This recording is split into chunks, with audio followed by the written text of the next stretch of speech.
Here is your new Night's King. Here is the man who will lead the others through the wall to attack Westeros. That is him. Hey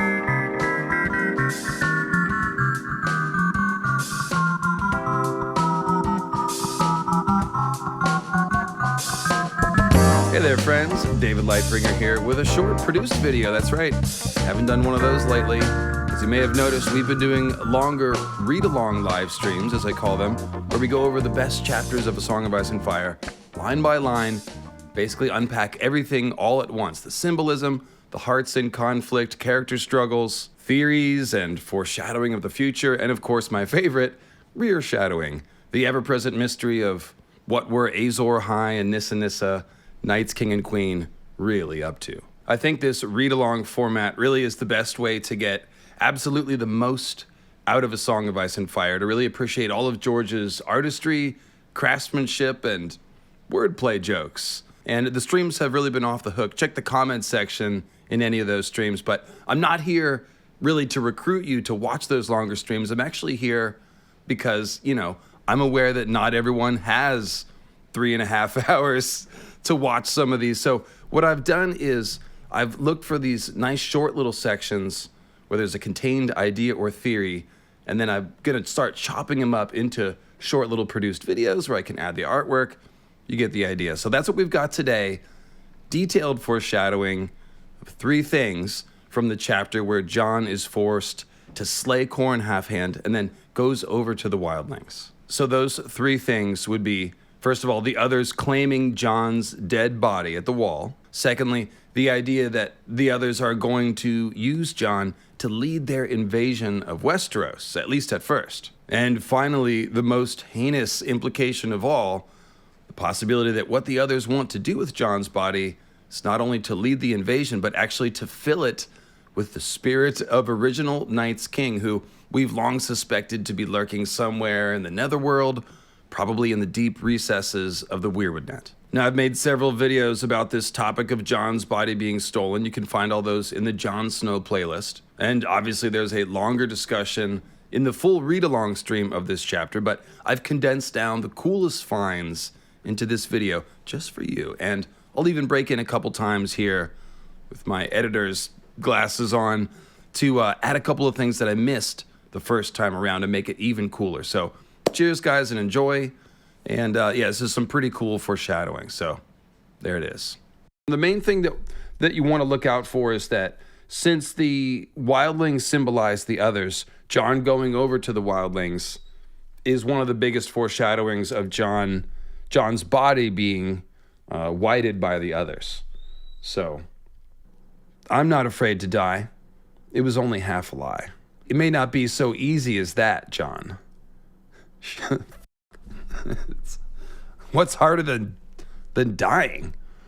He did not understand. What do you mean? If we're taken, you must yield. Yield? He blinked in disbelief. The wildlings did not make captives of the men they called crows. They killed them, except for... They only spare oathbreakers, those who join them, like Mance Rayder. And you. No. He shook his head. Never. I won't. You will. I command it of you. Command it? But our honor means no more than our lives, so long as the realm is safe. Are you a man of the Night's Watch? Yes, but there is no but, Jon Snow. You are, or you are not. Thanks, Yoda. Yoda Halfhand. Jon sat up straight. I am. Then hear me. If we're taken, you will go over to them, as the wildling girl you captured once urged you. They may demand that you cut your cloak to ribbons, that you swear them an oath on your father's grave, that you curse your brothers and your lord commander. You must not balk, whatever is asked of you. Do as they bid you. But in your heart, remember who and what you are. Ride with them, eat with them, fight with them, for as long as it takes, and watch. For what? Jon asked. Would that I knew, said Qhorin. Your wolf saw their diggings in the valley of the Milkwater. What did they seek in such a bleak and distant place? Did they find it? That is what you must learn before you return to Lord Mormont and your brothers. That is the duty I lay on you, Jon Snow. I'll do as you say, Jon said reluctantly, but you will tell them, won't you? The old bear, at least? You'll tell them I never broke my oath? Corn Half-Hand gazed at him across the fire, his eyes lost in pools of shadow. When I see him next, I swear it. He gestured at the fire. More wood. I want it bright and hot. All right, so Corn is saying that Jon going over to the wildlings will be harder than dying. And of course, Jon's body being stolen by the others, Jon going over to the others, in other words, will indeed be far worse than death, much worse. Now, I noticed that Corn commands Jon to learn whatever the wildlings' secret is, something about the Horn of Joramun or the Heart of Winter. So we have to wonder, is Jon going to learn something about the others while he's in their thrall? So assuming he's freed from their bondage at some point, video forthcoming, will Jon then have the knowledge of how to end the threat of the others for good and all, having sort of seen through their eyes? It's also worth noting that Jon doesn't want to be in the thrall of the wildlings, meaning the others. He's very concerned about his reputation. You know, what will Westeros think if I lead an invasion of the White Walkers? They might not, my name could be forever shadowed like Night's King. So you thought the Game of Thrones Dany heel turn was something. Wait till Jon leads the invasion of the White Walkers into Westeros. His reputation will take a hit as well. I don't want it. All right, so this next bit picks up with Jon and Corn confronting the wildlings just after they've come out of that cave on the other side of the mountains. And first we'll discuss the Lord of Bones. 10 yards below the cave mouth, the hunters halted. Their leader came on alone, riding a beast that seemed more goat than horse. Riding a goat, riding a horned animal. From the sure-footed way it climbed the uneven slope. As man and mount grew near, Jon could hear them clattering. Both were armored in bones. Oh, now we should go to this Lord of Bones picture here. So this one is by Stefan Kopinski. You can see bones in the middle, Bonesy. And this is Jonathan Burton. And this, so here you can see the horse armored in bone as well. So the point of armoring yourself in bone is that bone is white. And bone is what weirwood bark looks like. So Rattleshirt is he's the lead other figure here. He is an other. He's armored in white. And he's riding a bone horse. Remember, the others ride dead horses. So the bones imply him as dead, but he's the walking dead. He's riding a dead horse symbolically. But also think about this, the Lord of Bones. Who else is a Lord of Bones? Well, the Grey King. He sits on a throne of Naga's bones and has a crown of Naga's teeth, and he's in a hall of Naga's ribs and bones. And all that is green seer symbolism because those bones are actually weirwood. And the weirwood white is always bone white. Okay, so a Lord of Bones is a green seer. Bloodraven is a Lord of Bones. He's in a cave full of bones. All right, and he himself is half skeleton. So the Lord of Bones rides a bone white horse. That's also more Odin stuff, like Odin rides Yggdrasil. The green seers ride the bone white trees, which are like horses. So riding a bone white horse is like riding the weirwood. 10 yards below the cave mouth, the hunters halted. Their leader came on alone, riding a beast that seemed, armored in bones. Cow bones, sheep bones, the bones of goats and aurochs and elk. So these are all horned animals, not sheep, but rams are. So cow bones, cows are horned, goats are horned, aurochs horned, elk horned. And the great bones of hairy mammoths and human bones as well. Rattleshirt, Corn called down, icy polite. To crows I be the Lord of Bones. The rider's helm was made from the broken skull of a giant. So remember, I just said the weirwoods are pale giants frozen in time. So it's literally a pale bone giant face. That's a weirwood face. And all up and down his arms, bear claws had been sewn to boiled leather. So think the trees have bare branches. A dead tree has bare branches. So his arm branches have bear claws. Corn snorted. I see no lord, only a dog dressed in chicken bones who rattles when he rides. The wildling hissed in anger, and his mount reared. He did rattle, Jon. He could hear it. The bones were strung together loosely, so they clanked and clattered when he moved. It's your bones I'll be rattling soon, half-hand. I'll boil the flesh off you and make a byrnie from your ribs. I'll carve your teeth to cast me runes and eat me oaten porridge from your skull. If you want my bones, come and get them. All right, guys, it's me again, Editor LML. Isn't this fun? Are we having fun? Anyway, a couple of things I missed. In terms of Rattleshirt's bear claws on his arms, I noticed that the dead tree that appears at the beginning of the chapter is literally described as having bare branches, and that Jon breaks off those bare branches to make that bonfire, which is full of symbolism of Jon's resurrection. And we're actually going to talk about that in another breakout video in a couple days, so stay tuned for that. But the point is, the chapter opens with a very prominent dead tree with bare branches that seems to be symbolizing a weirwood. And then we meet Rattleshirt, who is like a walking dead weirwood tree with bear claw bones on his arm branches, if you will. And of course, walking dead weirwood trees is essentially what the others are. Spirits driven out of the weirwoods, according to theory at least. In fact, the others in general are all kind of lords of bones, since the others raise the dead and use them as their army. Rattleshirt collecting the bones of those he kills and then carrying them around with him mirrors the others collecting the dead and then leading them around behind them. All right, so now we're about to read Qhorin Halfhand's death scene, and I'm going to show you that it parallels and foreshadows Jon's death scene at the end of A Dance with Dragons. As I talk about Qhorin's death having weirwood symbolism, quote unquote, think about Jon's death. Jon's spirit is very likely to be preserved inside of Ghost, his weirwood-colored wolf. Now, I also suspect that Bran and or Bloodraven's weirwood magic will need to be a part of setting Jon's body free from enchantment and getting his spirit back into said body. So that's why the weirwood death symbolism of Qhorin is important here. It tells us that Jon's death and resurrection is going to have to do with weirwood magic, the weirwoodnet, and all that stuff. Okay, so this next passage begins with the wildlings telling Jon and Qhorin about how they killed their fellow ranger, Ebon, whose bald head, one of the spearwives, is dangling by the ear.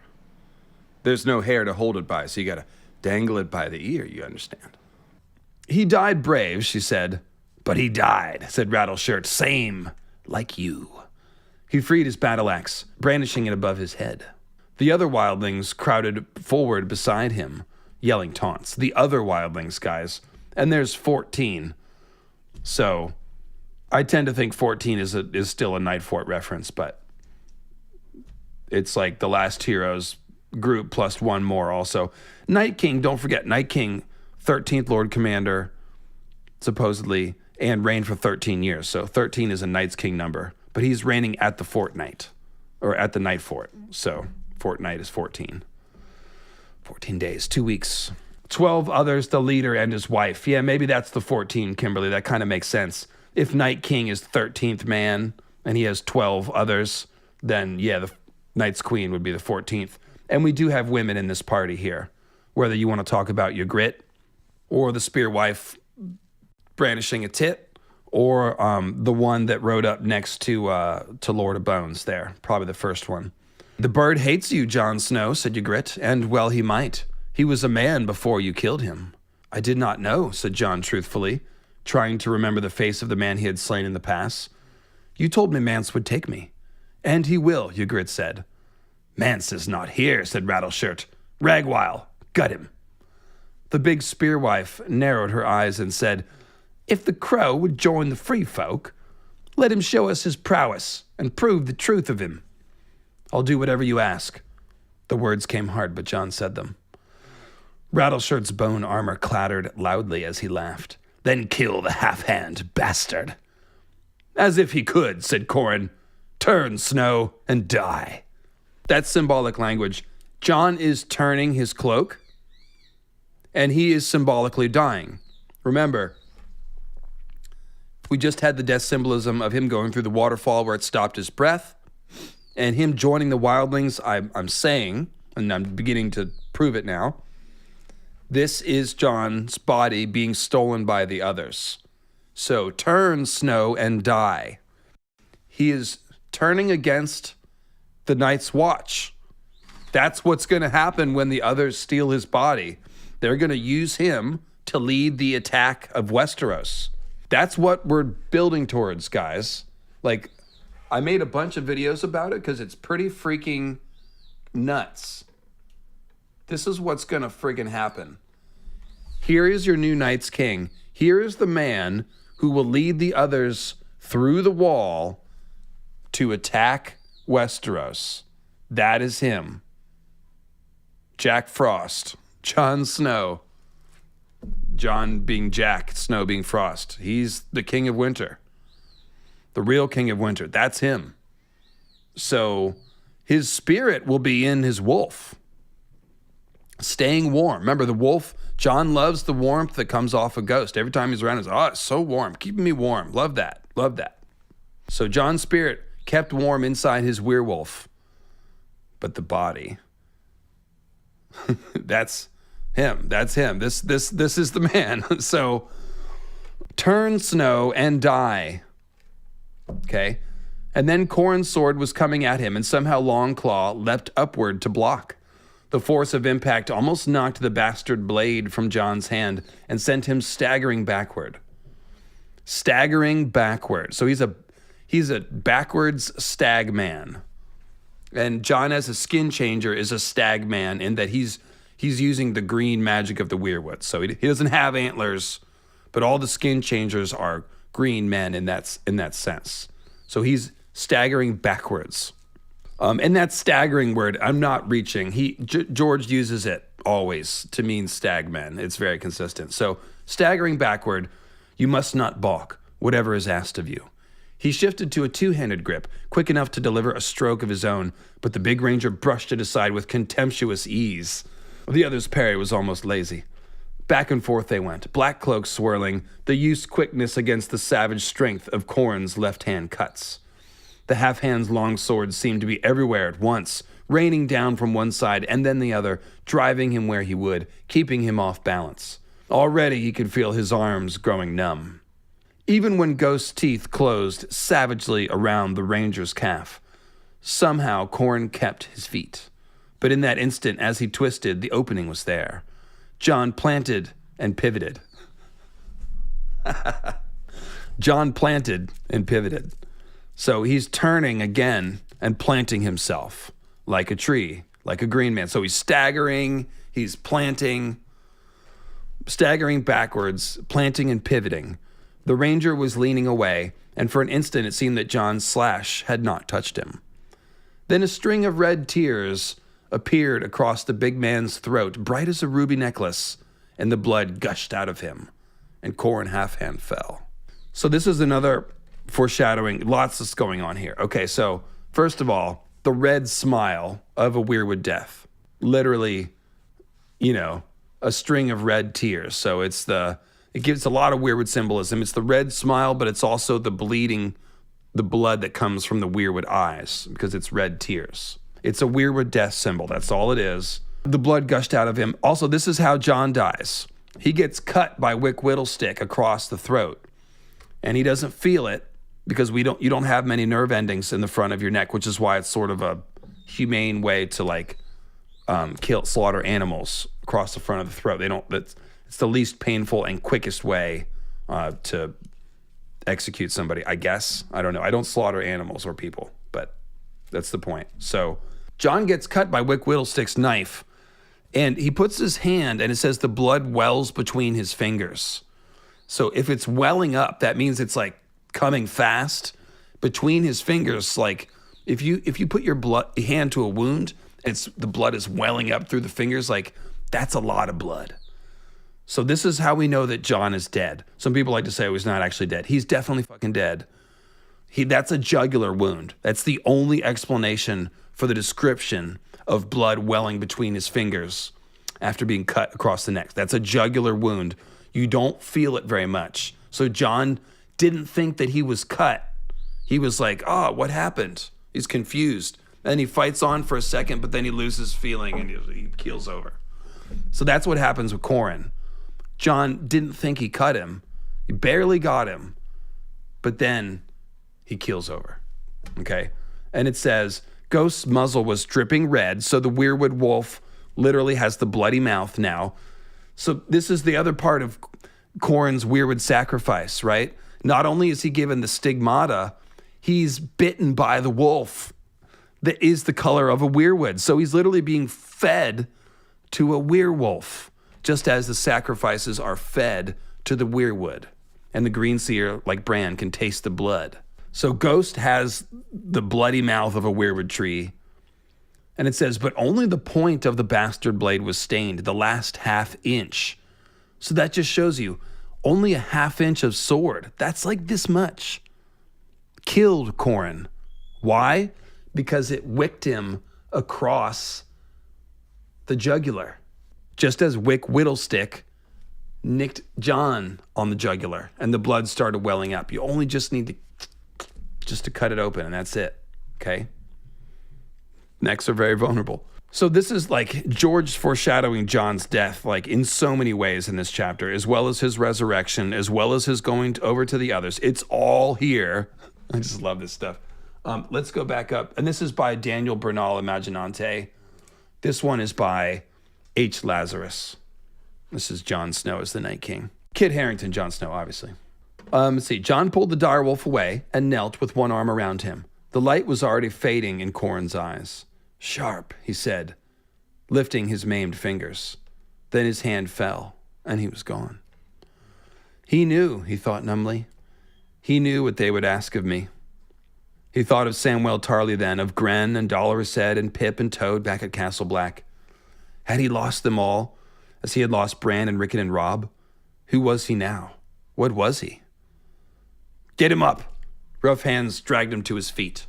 Jon did not resist. Do you have a name? Ygritte answered for him. His name is Jon Snow. He is Eddard Stark's blood of Winterfell. Ragwile laughed. Who would have thought it? Corn half-hand, slain by some lordling's bye-blow. Gut him. That was Rattleshirt, still hoarse. The eagle flew to and perched atop his bony helm, screaming. Shout out to Yggdrasil and the eagle that perches at the top of the tree, by the way. He yielded, Ygritte reminded them. Aye, and slew his brother, said a short, homely man in a rust-eaten iron half-helm. Rattleshirt rode closer, bones clattering. The wolf did his work for him. It were foully done. The half-hand's death was mine. We all saw how eager you were to take it, mocked Ragwile. He is a warg, said the Lord of Bones, and a crow. I like him not. A warg he may be, Ygritte said, but that's never frightened us. Others shouted agreement. The others are like, yeah, we like this Jon Warg guy, yeah. Behind the eye holes of his yellowed skull, Rattleshirt's stare was malignant, but he yielded grudgingly. These are free folk indeed, thought Jon. Then it says, here's a continuation of half-hand foreshadowing Jon, basically. You know, he died the same way as Jon, with the neck wound. Then it says, they burned Corn half-hand where he'd fallen, on a pyre made of pine needles, brush, and broken branches. And remember, Jon was breaking all the branches when he was putting them in the fire when it says the tree had been dead a long time but seemed to live again. So, again, broken branches. Some of the wood was still green.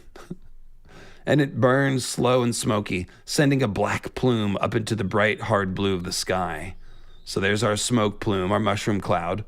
Afterward, Rattleshirt claimed some charred bones, while the others threw dice for the ranger's gear. Ygritte won his cloak. So Ygritte wearing the cloak is important because that's Nissa Nissa. So taking this black cloak, that's like the moon turning dark, Nissa Nissa going in the weirwoodnet, or just, dying essentially. Oh, Ygritte wearing the black cloak. Westerosi wedding traditions. Thank you, Juniper Jenny. Duh. I just said Corn half-hand has been foreshadowing Jon this whole time, and then Ygritte took his cloak. Duh. Yes. So that's foreshadowing them being, because when Jon stole Ygritte, that married them in wildling culture. So nice find. Thank you. Will we return by the Skirling Pass? Jon asked her. He did not know if he could face those heights again or if his Garen could survive a second crossing. "No," she said. "There's nothing behind us." The look she gave him was sad. "By now, Mance is well down the milkwater, marching on your wall." Oh, and that's the chapter. So as you can see, when Jon joins the wildlings, that's when all the others double entendres come. You know, the others applauded, the others diced for the bones. Jon is joining the others, and notice that he's joining these wildling others as they're about to attack the wall. That's the end of the chapter. They're like, "Oh no, we're not going back. We're marching on the wall." Dun, dun, dun. So it's like, what is Jon going to do when the others steal his body? They're going to march on the wall. Simple as that. Simple as that. That's what wildlings do. They march on the wall. And this is by Jose Daniel Cabrera. This is from The World of Ice and Fire. You might recognize it. So a great companion chapter to this, and maybe we'll read this next, is the one where Jon lets the wildlings through the wall. Here's your bird butt quotient, by the way. This is the other important foreshadowing of what Jon's going to do when he gets otherized, is he lets the wildlings through the wall. And while he's doing that, they're referred to as the others over 7 times, and they're given descriptions that match the others, like not breaking the snow. All right, so that was a fun read. Very dramatic. Hope you enjoyed my Lord of Bones voice. In any case, the Lord of Bones does indeed collect Qhorin's bones. I don't know if he makes it into a Bernie, but he does collect them. And of course, if Qhorin represents Jon, then this is yet another way that George is showing us that the others will come and collect Jon's body after he's cut across the throat, like Qhorin was. And after his spirit, like I said, is swallowed by Jon's wolf and safely protected. Furthermore, the fact that the Lord of Bones literally wears the bones of those he slays, and of course talks about making a Bernie, a chest piece, if you will, from Qhorin's ribs. Well, this suggests that the others not only want to steal Jon's body, but to use it as some sort of skin suit, meaning they might want to fill Jon's body with the spirit of the original Night's King, who, again, I strongly suspect is lurking somewhere in the weirwoodnet, waiting to be reborn. And if you check out those Kat and Sansa reread chapters that we did recently at the Eyrie, you'll see that I think that is the point of those weirwood thrones, the dead weirwood thrones, being in the Eyrie. The Eyrie parallels the Heart of Winter, and when you go to the heart of the Eyrie, you find the dead weirwood thrones and the moon door, which is used to execute people. So all this dead weirwood ideas, lots of other symbolism. There's got to be Greenseer stuff in the Heart of Winter. That's the idea. And that really all has to do with original Night's King being some sort of Greenseer, or like I said, his spirit being trapped in the weirwoodnet, like in Iluki from Memory, Sorrow, and Thorn Shadow Gray area. So if something like this turns out to be true, then we could say that the spirit of Night's King wants to wear Jon's body like a cloak, like a frozen skin suit. Yikes, folks. Yikes. And don't forget, the Lord of Bones also later wears the body of another Night's Watchman, kind of, when he is cloaked in the illusory body of Mance Rayder at his death, when he's burned in that weirwood cage over the fake Horn of Jormungand. That's a great one. And by the way, we just did a read-along of that chapter a couple of days ago. It's A Dance with Dragons, Jon 3. And you can find all these read-along chapters in a Chapter Hall of Fame playlist. And by the way, that chapter also contains a hint about what needs to be done to free Jon's body from enchantment, since the Lord of Bones was burned in a weirwood cage. So in other words, we'll need fire, R'hllorist magic, and weirwood magic in order to restore old Johnny Boy to good health. And now I'm kidding. He's going to be a zombie. It's probably going to be kind of ugly. Anyway, for more on Jon's resurrection, meaning his freeing from white enchantment and his restoration to, well, the creation of an ice and fire zombie Jon, watch out for the next video in a couple days. Got more detailed foreshadowing, this time about Jon's pyre. It's going to mirror Drogo's pyre, with Melisandre playing the role of Dany and walking into the pyre. It's all very exciting, so check that out. And lastly, I'll just say, make sure you're subscribed to the channel. Double check, YouTube messes with that. Click the bell, make sure it's set to all notifications so you don't miss any live streams or videos. Thanks for watching, thanks for supporting. I'll See you soon.